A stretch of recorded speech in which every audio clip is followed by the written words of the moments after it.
Back with another episode of Circle of Trades. I'm Tom Studer, and in as always, Travis Waldstein, Air Serv Heating and Air Conditioning, and Waldstein Plumbing. And you are the fresh new owner of a new certification on your driver's license, are you not, sir? Yes, I am. D's get degrees, so I pass. F's are not fantastic, but D's get degrees. That's all we care. Well, you brought a guy in that actually had a little bit to do with that. So for anybody who's now afraid of being out on the road, we can blame this guy, right? That's right. So that's all my fault. There you go. Brad, how you doing today? I'm doing good, and you look like you're doing all right yourself. You know what? Life's back to normal. I'm getting caught up. I'm not 3 weeks behind with stuff, so it's good. No, I got the slave driver of a teacher saying, "Oh, we got to be here in the afternoons." And then there's Travis who just kind of shows up when he wants to show up. I do just Travis stuff. It's all right. So it's okay to fly by the seat of your pants once in a while. Unfortunately, that's my life story. So I'm curious though, Brad, how often during the driving test did you just say, "Travis, shut up and drive"? Well, probably thought about that a lot of times. So mainly I just let Travis do his talking because most people are more comfortable when they are able to visit with you. Yeah.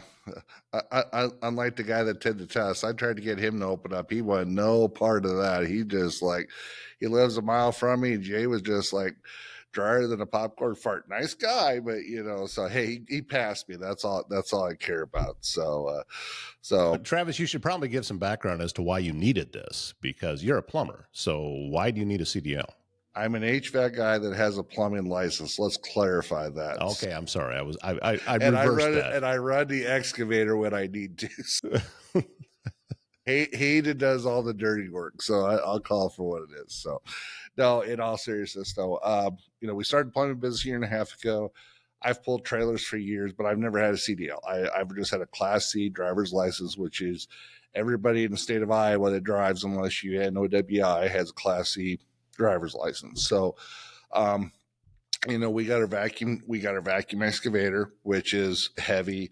We got 24 and 30 foot trailers, one gooseneck trailer, and that excavator is 13,000 pounds. When you start doing the math, when you're pulling that kind of stuff, you're at or above that 26,000 pound limit. Well, at that point, the state of Iowa, they kind of frown on you, hauling vehicles that are, pulling trucks and trailers that are over 26,000 pounds. So we'd started last fall, but then in the springtime, we talked with Tony Scheffler at Iowa Western, who I don't know, Brad, is she your boss? Is that the title you would use for Tony? I mean, you get thrown under the bus. Coordinator. Coordinator. He's our logistics coordinator. Glorified babysitter, they got to keep them in line. So, but we reached out to them in last fall or over the winter time. And I finally decided about a month, 6 weeks ago that we're pulling the excavator a lot. It's time. So wanted to get a group of guys and, made a decision. Me and one of my guys, Shaden, went first and, show up the first day. And then there's this guy named Brad Lewis that's sitting there and he goes, "Hey, you got to do 33 chapters of whatever it was and go through the CDL because you had to do a pre-test." I thought, oh my God, if this is going to be what it's like for the next 4 weeks, this is terrible. So, but got through it. And then, Brad kind of took us out on the course. And, Brad, you've been driving semi for a long time because you farmed. So you had been driving for 30 years, or better, right? Pretty close to it. Yeah. So then he did a smart thing to say, you know what, I'm tired of this farming and not making any money and stuff. So I'm going to become an adjunct instructor. Is that the correct title?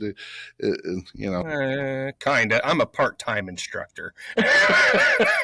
Yeah. So he went to farming education. I don't know if that's the choice I would personally make, but he decided to do it. And, so we've spent the better part of last month, me and Shaden, they had 400 individuals out at Iowa Western out at their campus and at their truck driver training class. And honestly, it's one of the funnest experiences I ever had, going through it. So, Brad, I'd like to have you talk a little bit about yourself and the program, because obviously you've been with the program since last November. Yep.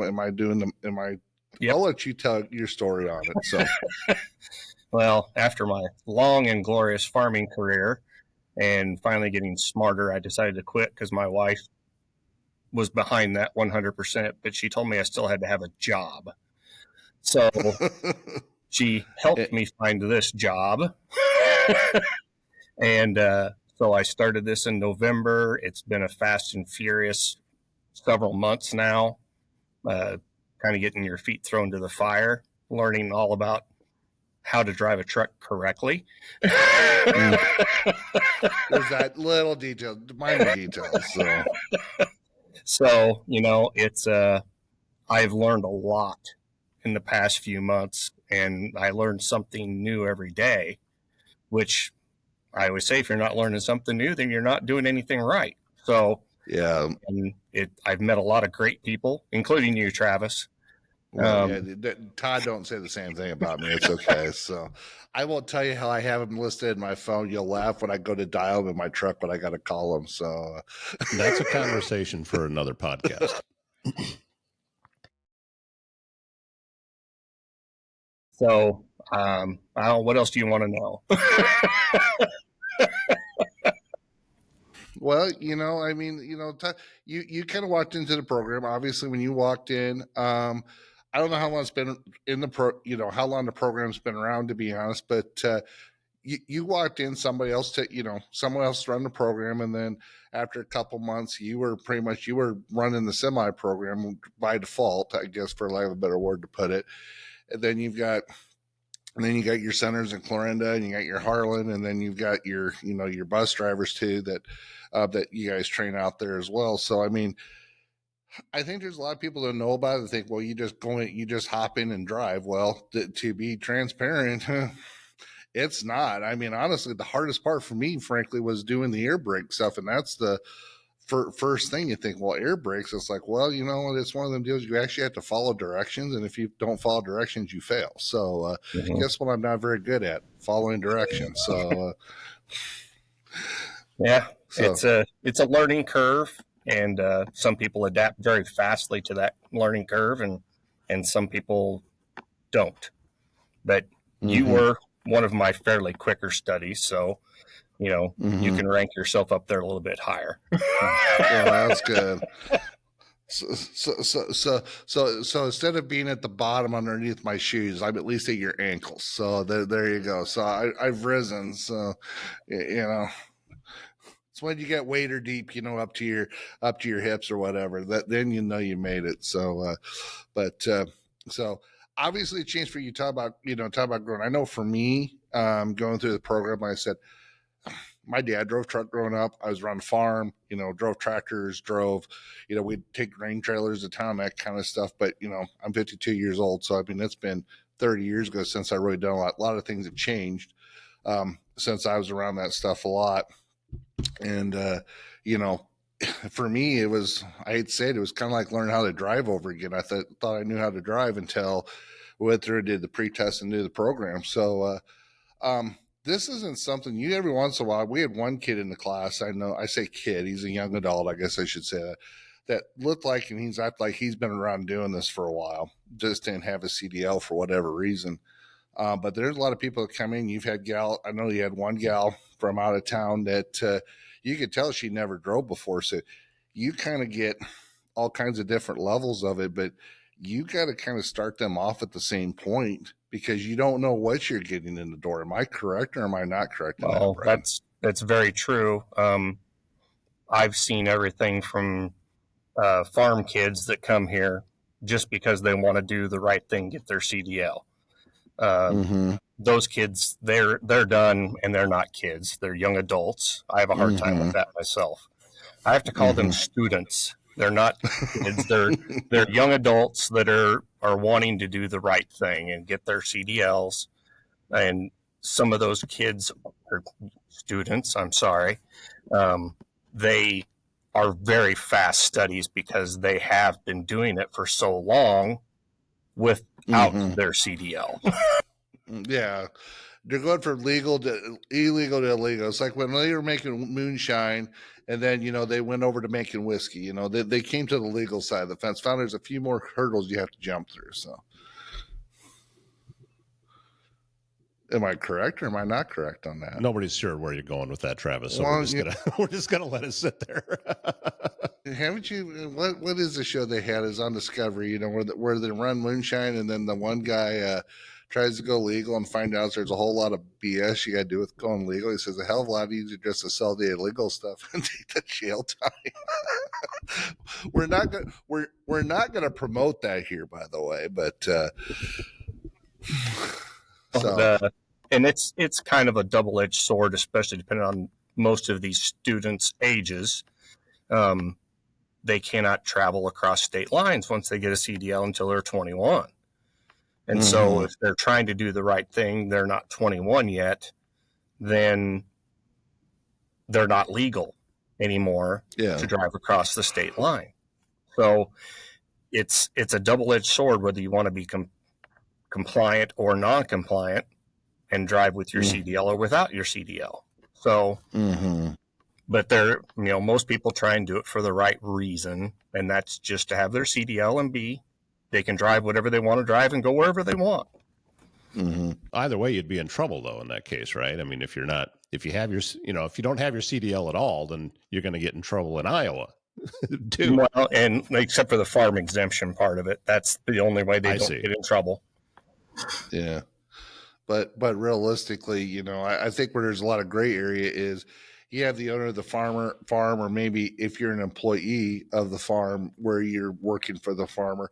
But let's say if my neighbor down the road calls me on a Saturday and says, "Hey, can you run trailers for me down to Bartlett or Bungie or wherever?" Well, technically, am I an employee or am I a help? Well, at that point, there's some questions as far as liability is concerned. If there's a problem, if I'm covered or not. Well, if I just have a Class C, obviously I'm not. Because that's just a regular driver's license. But now, if my neighbor would call me and say, "Hey, you do this on a Saturday," it doesn't matter at this point because I do carry the license. It's going to leave me a liability should, heaven forbid, you get a state trooper or DOT that pull over. And right now, right around Memorial Day, there's a ton of state troopers out pulling people over and doing checks and whatnot. So this is the time, where they're looking for stuff for over the road. I know the Iowa DOT, they got a Facebook page, and man, I don't know if you've ever seen that, Brad, but I logged at some of the trucks and some of the stuff they mean is like, holy cow. They're not, it's like, who's checking this stuff? It's like, and I'm not a truck mechanic. I've worked on enough stuff, but I'm like, but how do you let some of this stuff go? And I mean, that's part of it. You're not training the people to be mechanics per se, but I mean, part of what you're doing is you're making sure that if that your students are taking them trucks over the road, that they're at least competent enough to be able to take a look at something and say, okay, this looks right or this doesn't look right, Right. Yeah. Just mechanically safe is what we're going for. And, and we just, last weekend we went to the lake for a flying trip down, and we're going down the road, and just on the shoulder, there's a half of a brake drum laying on the side of the highway. And I'm like, oh yeah, I know what that is. And wife goes, what's that? And I go, well, it was a brake drum off of a truck or a trailer. And she's like, wow. Yeah, kind of an important little detail, but but unfortunately, when you've got anywhere from 26 to 80,000 pounds, and if it's an oversized load, it's 100,000 pounds plus. Sometimes, them details are kind of important. Not only that for breakdowns or whatever else. So it's real important that you understand that stuff. And I think that much, as much as the driving part of it, is probably your basic knowledge as far as understanding what you need to be looking for a commercial vehicle. It's not like hopping in your car, although you should walk around your car too, but nobody ever does. Well, sure they do. Everybody does that every day. Yeah. Well, Todd drives a Dodge 6-cylinder, so So I mean, I'm amazed I'm amazed he doesn't walk to work every day. So No, I walk around my car every morning and I marvel at what it is that I drive. yeah, a And 6-cylinder. At least it's not electric, so we can agree on that. So, but now you were telling me the other day one of the trips we're driving around. So it sounds like the program is definitely getting more interest. You said last year you guys had 65 people, and I think the hope is to get 100 people, over 100 people through the program. Obviously, that's going to take people, that's students, whatever, not, which doesn't seem like a lot, but it sounds like this program, the interest in this program is growing. And I know you're not at the forefront of that. You just get told who's coming, but talk about that. Talk about that growth. That's got to be, one hand, it's kind of scary because you need instructors, but the other part of it is it's kind of nice because it means there's interest in a program, and at least you'll keep a steady part-time job. So Yeah. I mean, kind of talk about that a little bit. Yeah, and just our projected growth this year based on how many students have been through the program so far. We'll do double of what we did last year, and it's really kind of scary for me where I've only been doing this since November, and kind of like you said earlier, I got kind of thrown into the front lines, and I'm just trying to grow with it and learn. And I've been working with one of our other instructors that is our bus guy. He just got his CLP, so I'm trying to get him trained for his Class A. And wow, so Ed got his CLP. CLP, and he did horribly on his test because he only got 100% on all of them. So I was very disappointed in him that he did that well. And so we've already started working with him to get his training started so he can hit the ground running in 12 days and he can test. Does he need some dude wipes to wipe the stuff off of his nose? I'll ask him. 100%. He sucks. Yeah. So, Brad, I'm kind of wondering about the variants of different folks that are coming through the program. I mean, is it just all walks of life? I've seen pretty much everything under the sun, from 19-year-olds just graduated high school to guys in their 60s. So it's everything under the sun, and we desperately need people to drive trucks. That's what the other thing I was going to ask. Is it mostly people who are looking for that trucking career? A lot of them are. They're looking. I just had 2 guys back from in January, and they both got on. I think one got on with Tyson, one got on with Lone Mountain. A lot of them are just farm kids, and some of them are just doing it for their job because their job is requiring them to get it. So I know the walk of life. Yeah. Well, the one gal that I know that came up, I don't remember if she's from Harlan, Columbia, but she'd never done it before. But that's why she was like, you go work for a local farmer or go work for somebody local to where she could haul. She wanted to sound like she wanted to do local because she's got family close there. But, she's looking at it as a career opportunity. And, if you get stuff delivered, we get stuff delivered all the time to our shop. And, my main supplier, they're always short. I mean, they would love, drivers are at a premium right now. It is a trade in. It's all right because people think, well, everybody thinks you go and get in a truck, you drive cross country. There's so much local stuff. Yeah, you can do the over the road stuff too. But there is such a shortage. You wonder why sometimes stuff gets delayed. It's not because of it's sitting in a trailer somewhere. There's no one to take the trailer from point A to point B. Yeah. So, do you have any now? Obviously, I know we're sending some people through. I've had to, and I know I have at least 4 or 5 more go through the program here. for our company. But do you have trucking companies that Iowa Western's talking to now that, have people? I know the city had some people through here recently with our class, but are there companies that have actually came and talked to you guys and said, hey, we'd like to work something with you guys then? Or where does that relationship come into play? Well, just from what I'm told, since I'm down in the lower levels, down in the swamp with all the common people where I belong, they are talking with various trucking companies, trying to get some kind of a deal worked out where they could come and talk to students if they don't have any type of employment lined up already. And I think that's another great opportunity if we can get that negotiations done, just because it gives people more options. If this is where the field they think they want to be in, you have to have somewhere to go to get a job. So that's something that they've been really kind of working on and negotiating with some people to come in and talk about stuff. And I'm just amazed how busy we are, and we're not really advertising yet. Yeah. Well, like I said, you guys are. I know you've talked about some of the stuff you guys got coming on when I was going through class, but like you said, everybody, city guys, I mean, with all the stuff that's out here, just because you can drive a vehicle doesn't mean you can drive a semi. And so you got to have somewhere. You don't have to go to, you go to college, you have to log into their terrible IT like that.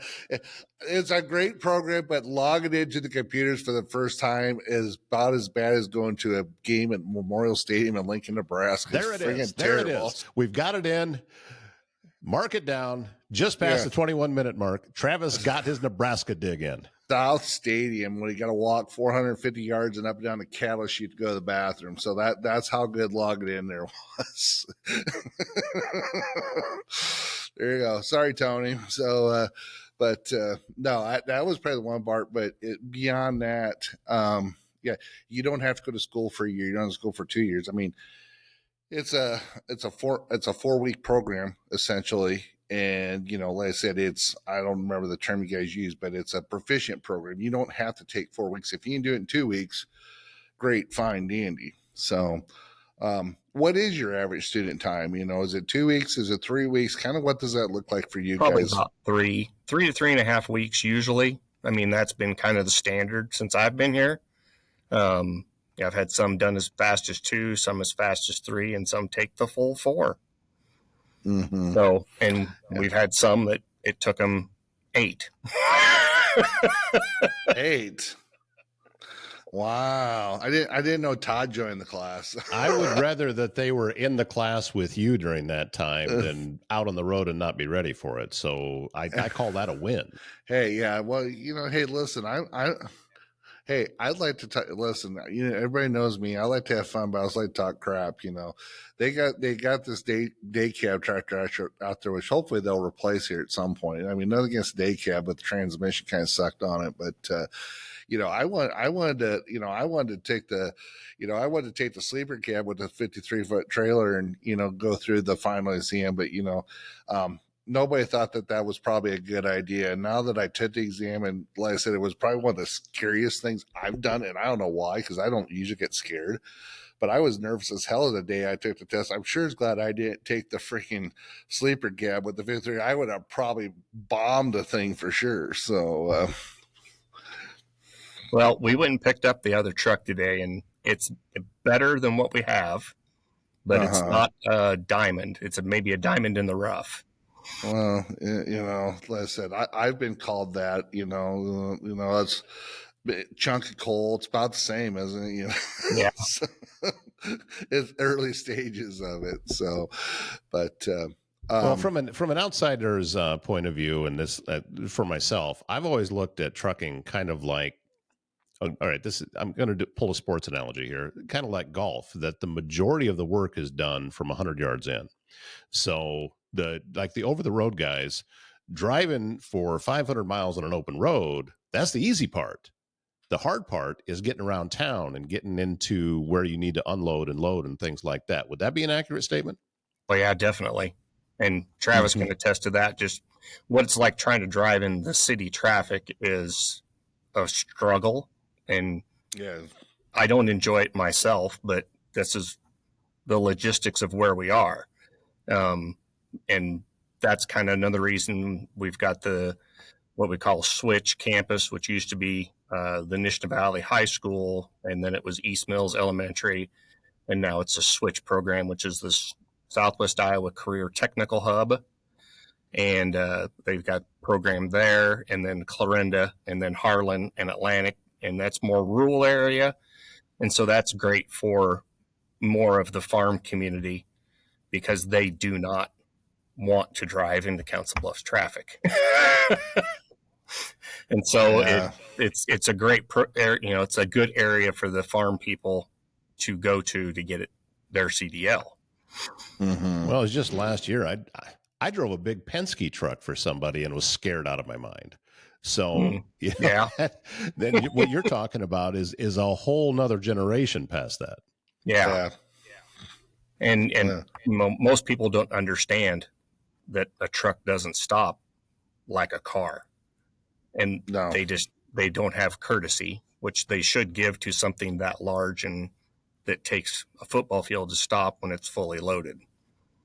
And people just don't understand. Yeah, no, they don't. No.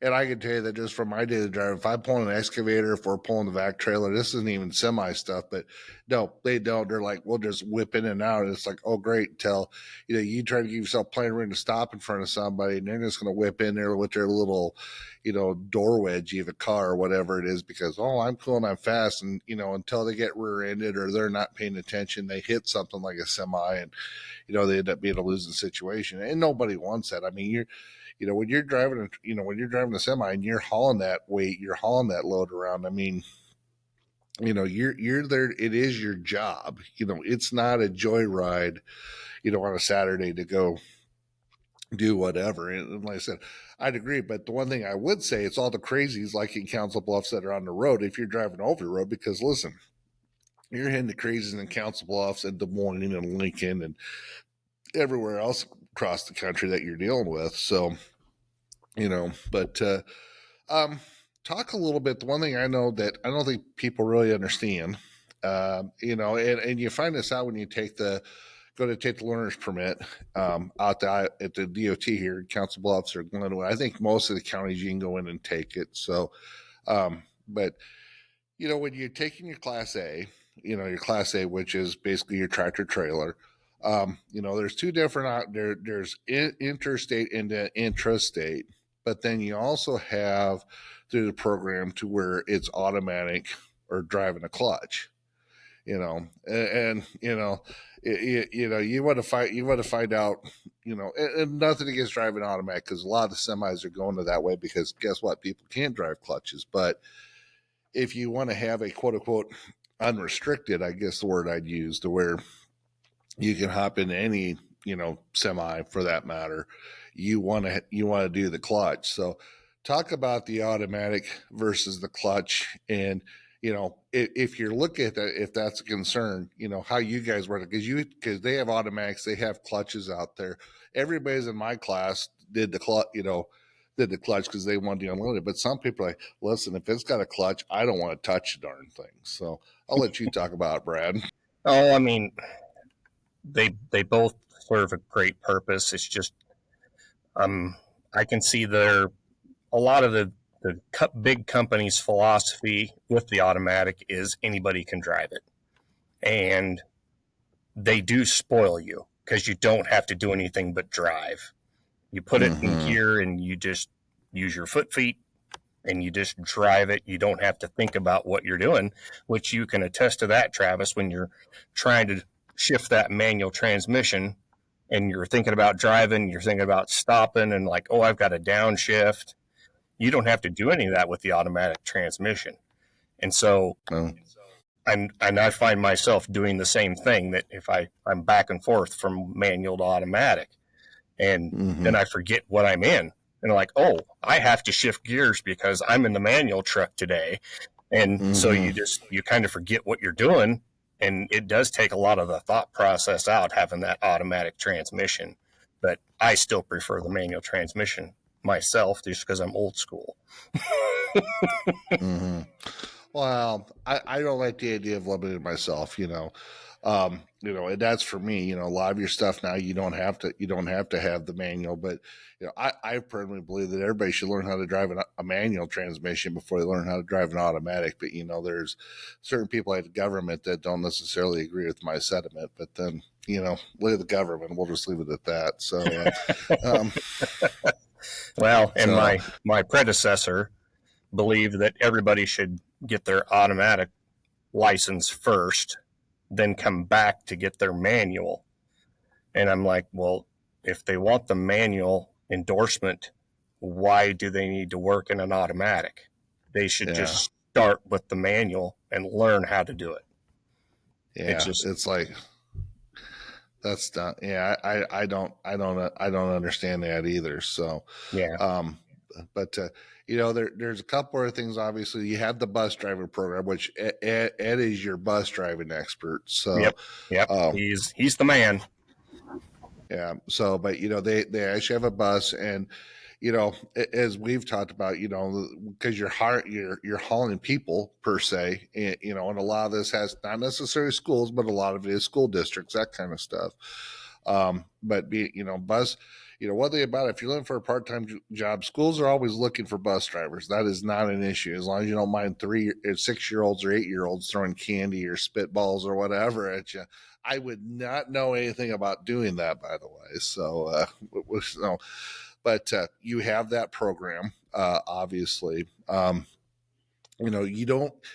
guys don't really talk about any of the hazmat or anything like that, but that's a part of the endorsement through the DOT, that you can get the bus endorsement, the hazmat endorsement through the DOT. But if someone wants to get their bus certification, that's one of the things you actually got to work on next, right? Is to get the bus. So I need to work on getting my CLP for the school bus so I can learn all about the school bus, and then I would be able to help with that program if I need to. And we do offer hazmat. It's just an online course. I think they charge $100 for that. Computer locked up. Oh, whoops. It's that tin can internet he's got going on. Yeah, it may have locked up. This iWestern internet is really good.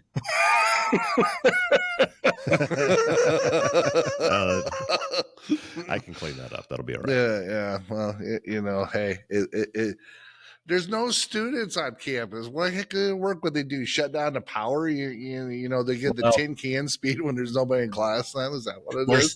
There's nobody important here right now, so we don't need as good as internet. There you go. I wanted to ask you, Brad, about obviously with the driving test. For me, it would always be the most stressful in a construction zone. Is that part of it? Do you find a construction zone to take people through, or artificially set one up to try to make it through there?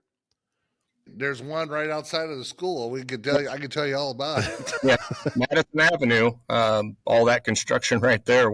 That's part of our testing route, and so we go through it quite frequently.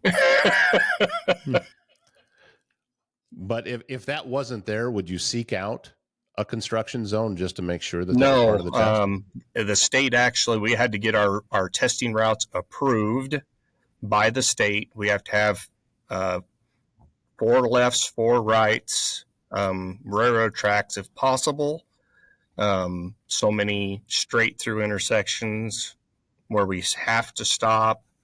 So, the state approves everything we do here. Mm-hmm. By the DOT looks at all that stuff with a fine-tooth comb, and if they don't like it, we have to redo it.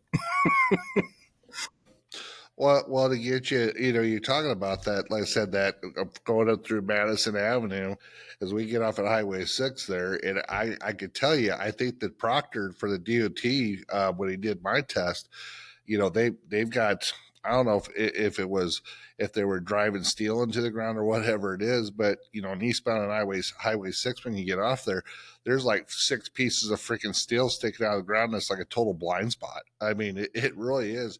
And when I pointed that out, I said, just FYI, I said, I'm going to be extra careful at this intersection because I don't know if you know, we're like half freaking blindly. Or he's like, holy cow, you're right, you know. So, you know, but yeah, so it did go through road construction, and you know, it's like anything else if you drive through it, but you also have to be a little bit more aware of with it when you're driving a 53-foot kite, basically, you know, when the wind's blowing. So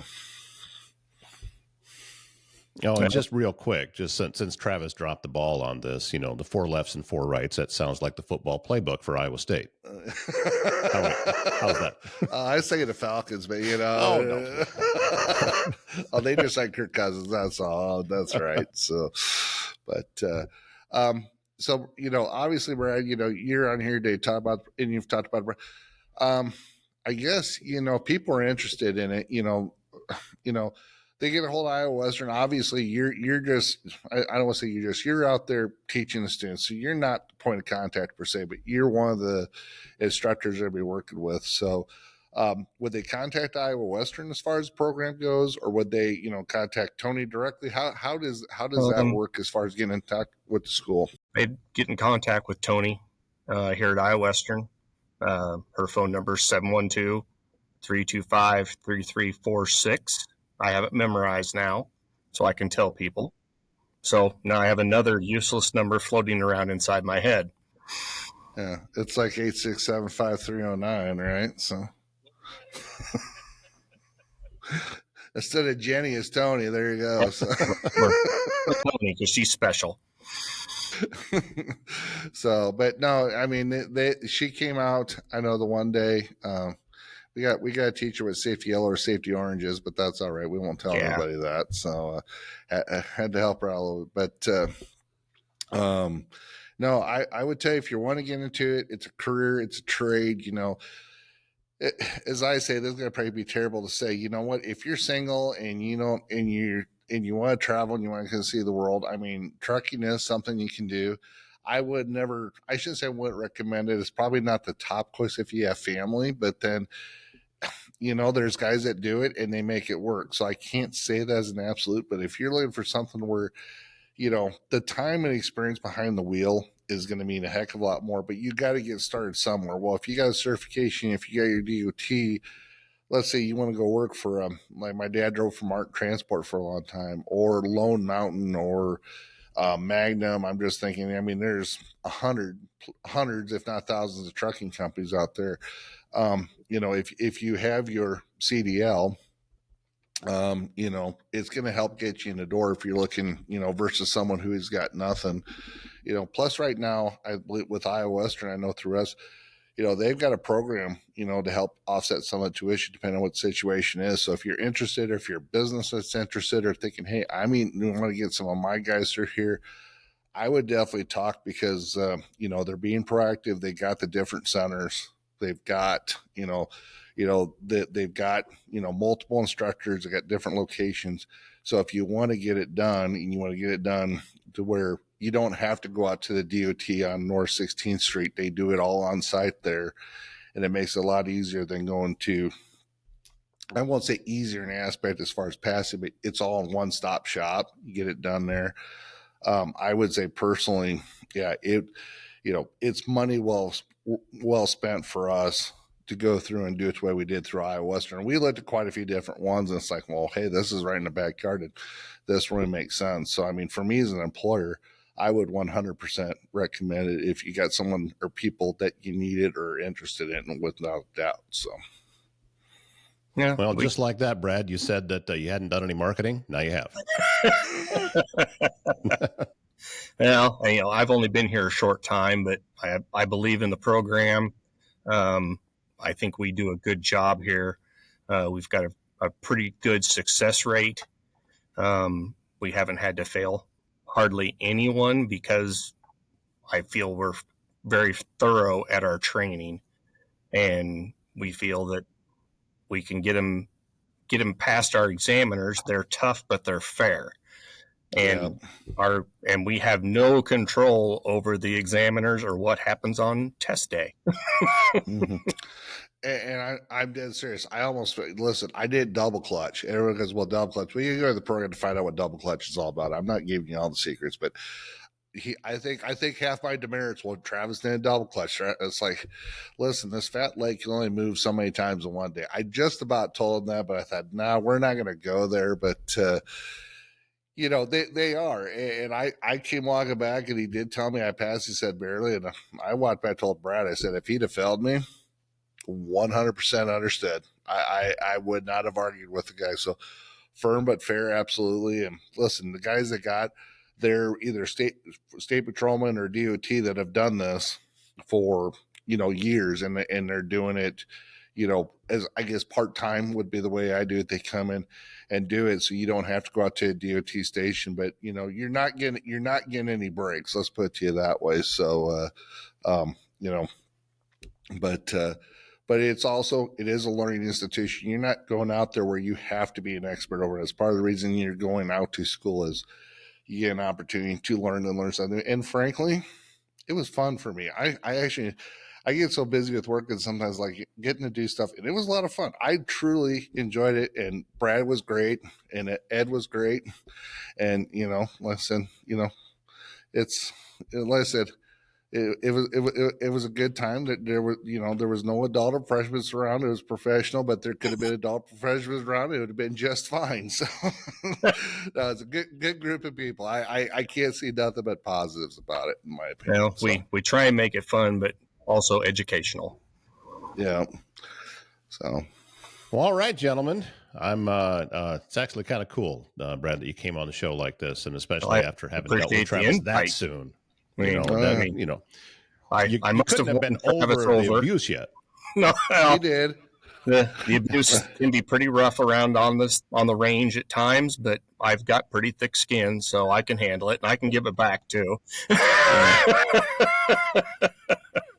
Yeah, I had a couple bad days where I was doing stuff with work, and it's like, listen, I had one of the guys that made a comment, and I don't know, I had just sold something because I was gone all morning. He made a comment. I says, well, this is what I was doing this morning. What have you done all morning? And didn't hear a whole lot out of him after that. It's like, that's the thing. If you're like me, you're a business owner too, they do cater to the schedule. That was one thing I appreciated, because I was not able to be there all day, every day. There's certain things I had to do, but they made sure I got my time in. They made sure I got my proficient stuff in. So, so if they think you're going to be stuck there all day, it's one of the deals. You get in, you get your work done, you do what you need to do.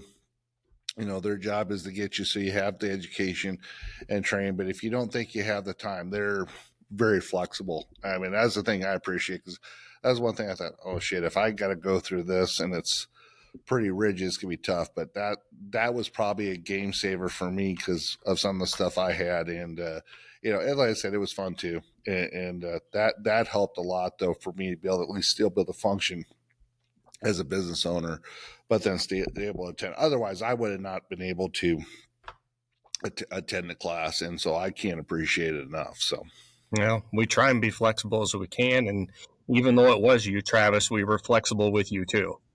Yeah, you guys are more flexible than I am. 3 inches off the ground is about all my fucking gets. Well, when the HVAC business finally folds up and you run it into the ground, Travis, now you got to back up. Thanks. Yeah, that I don't have to explain to Barry. He says, well, we give HVAC, we're going to take on trucking down. So, yeah, that reminds me of a story about 40 years ago. We're not going to go into that story here, though. So, all right, gentlemen, appreciate your time. Thank you very much. And we thank you folks for listening or watching this episode of Circle of Trades. Back very soon with another one. Until then, take care.